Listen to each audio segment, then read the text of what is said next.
Geometry, Unit 3, Lesson 5. I can identify and use properties of trapezoids and isosceles trapezoids. So a trapezoid is a quadrilateral, except it has exactly one pair of parallel sides. And those sides that are parallel are called the bases. So how is that different from a parallelogram? Well,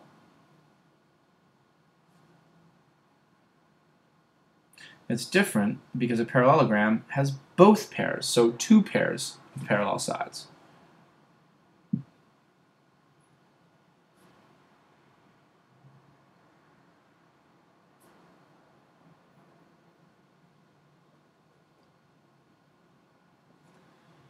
Okay, it has two pairs of parallel sides. So let's go ahead and identify the bases. The bases in this case would be segment AB and segment DC.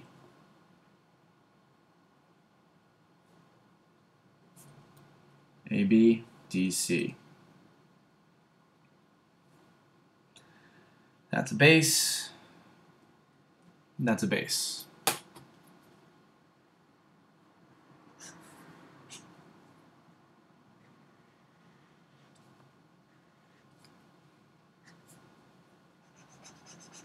Okay, so what about the legs? Well, they're what you think they are. The legs are these segments that join the bases.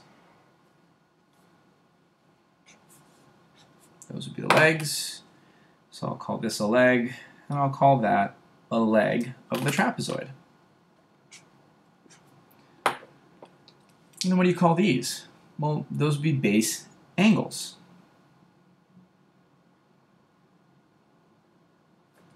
These are base angles. I can actually say these are base angles too. Doesn't really matter. So this is a pair of base angles. Notice this has one arc and this has two arcs because they're very different. They're not the same measurement.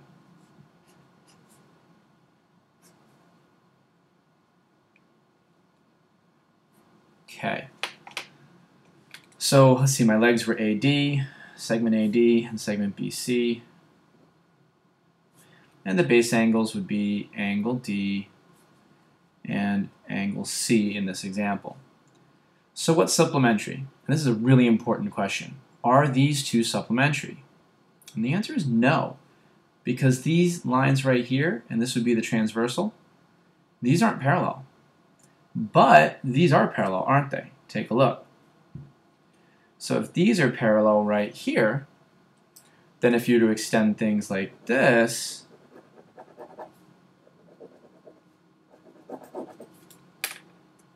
you can see that this angle here and this angle here are supplementary, and this angle here and this angle here are supplementary, but not these right here, because the legs are not parallel. So supplementary angles are consecutive angles between the bases, okay, not base angles themselves. Supplementary angles are consecutive angles between bases. It's really important to realize that. These are 180 and these sum up to 180, not those. So the last couple things, this is just called a trapezoid. Again, exactly one pair of parallel sides. So it comes with a pair of supplementary consecutive angles there. But what we can do is actually have a different version, which is an isosceles trapezoids. So out of all the different trapezoids, there's a smaller group you can upgrade, so to speak, to the next level and have a few more features, and they're called isosceles trapezoids. Isosceles trapezoid. And what that means is the legs turn out to be congruent. It's like an isosceles triangle whose head was just taken off. And so these legs are congruent, but everything else is the same, which means you still only have one pair of parallel sides, and therefore these are still supplementary as well on both sides. However, these are not. Those are actually something a little bit different. In this situation, these right here, these base angles are congruent. So these are congruent to each other, and these are congruent to each other. And this only happens if it's an isosceles trapezoid. And there's one final thing. If you were to sketch in the diagonals, they clearly don't bisect each other, because look, this segment here is longer than this segment here, so they don't bisect each other. But you'll notice that they are the same length. So the diagonals themselves are congruent. So let's make a quick list. What's going on when the trapezoid is isosceles? You now have congruent legs. You have congruent base angles. And you have congruent diagonals. All the other previous properties, like consecutive angles are congruent, still apply. Now, the very last thing, it's called a midsegment. And the midsegment of a trapezoid is a segment that connects the midpoints of the legs and is parallel to the bases. So here's one leg. Where would the midpoint be? Right there. Where's the midpoint of this one? Right there. And so if you go ahead and connect it, that is called the midsegment. You'll see evidence for that. They'll put tick marks a lot of times to say that it's congruent on either side, so that has to be the middle. Notice one tick mark, two tick marks, because I'm not saying this and this are the same. It could be if it was isosceles, but there's no guarantee this is an isosceles trapezoid. And so this is the midsegment.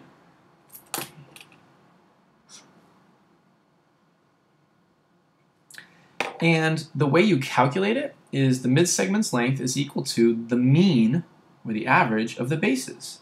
So I can call this B1, and I can call this B2, or the other way around. It really doesn't matter. But if I call that B1, and I call this B2, you're good to go. Add them up, divide by 2. And that's it. The hard part, though, is sometimes I'll give you the green and the yellow ones, the bases, and you'll put them here, add them up, divide by 2, and you've got the midsegment.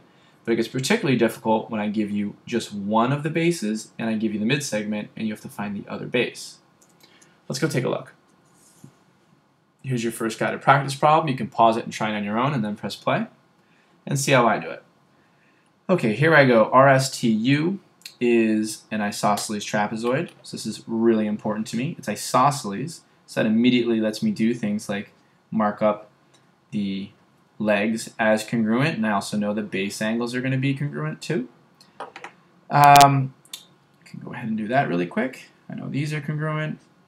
I know those are congruent. I know this is parallel to this. Okay, now what's my find? X. So I'm going to go ahead and put x equals in my answer box. I'm not done until I have that. The measure of angle RST is 120. RST. Okay, so this is going to be 120. And the measure of URS, this one down here, is 15x minus 5. So what's x? Well, if you go ahead, I'm going to go ahead and extend this so you can see it a little better.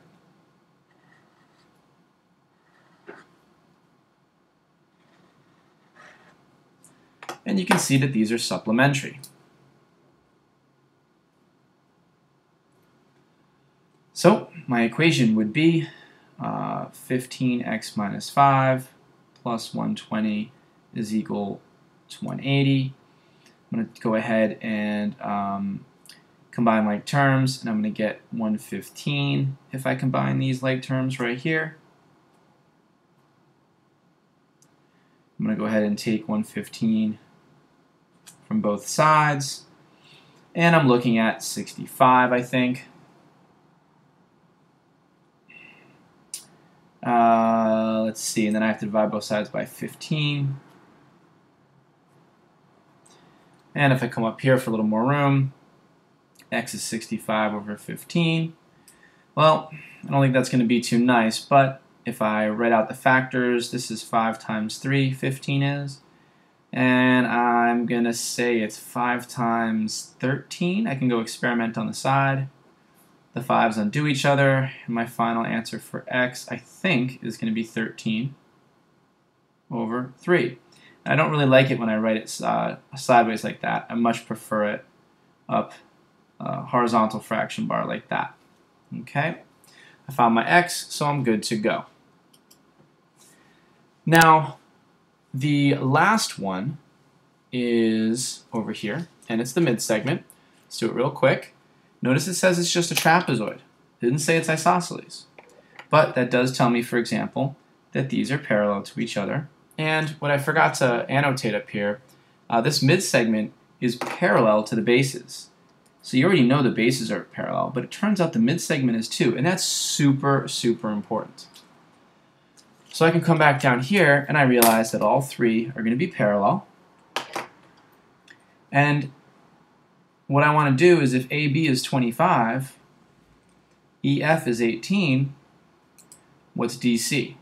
That's my find. I'm looking for this right here. So I'm going to come down here and put DC equals in my answer box. I'm not done until I find it. And it turns out, if you take a look, you want to write out your formula because it reminds you of the relationship. The mid-segment is equal to the mean of the bases. So which ones do we have? Well, here's my mid-segment. That goes right there. Okay, my green one up there, I don't know what that is.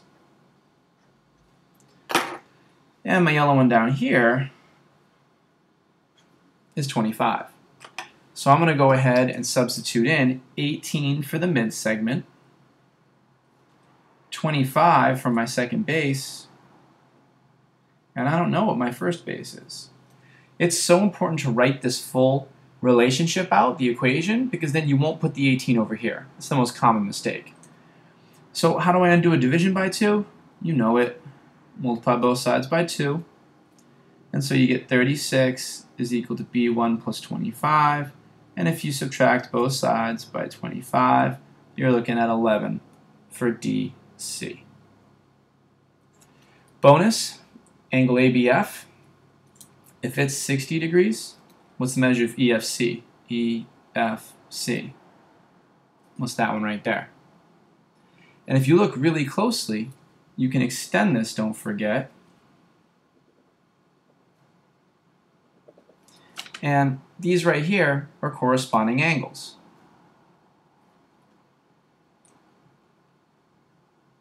There they are, both in the upper left. These are parallel, therefore they must be congruent.